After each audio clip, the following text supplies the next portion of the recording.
অসুস্থ রোগীকে মালটার জুস খাওয়াতে চায়, হয়তো এই কোনো মেশিন নেই, ম্যানুয়ালি কীভাবে জুস বানাবেন আমি সেটা আজকে দেখাবো। আর ফোন করে আসবে, অথবা রুগী কেন অনেকেরই মন চায় যে মালটার জুস খাই।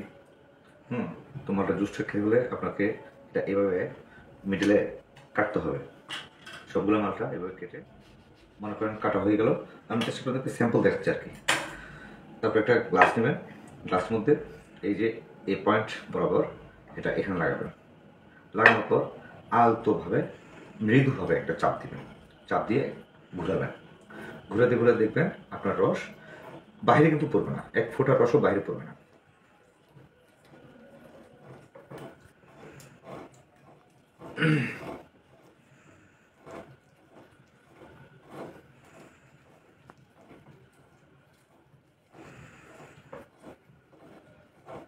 আর এই জুসটা খেতে আপনাদের অনেক ভালো লাগবে।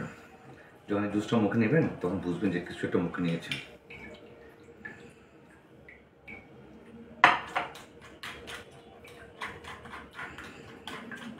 এই দেখেন জুস, কালারটা কেমন আর স্বাদটা কেমন, ট্রাই করবেন। আর ভালো লাগলে কমেন্ট করবেন। আসসালামু আলাইকুম।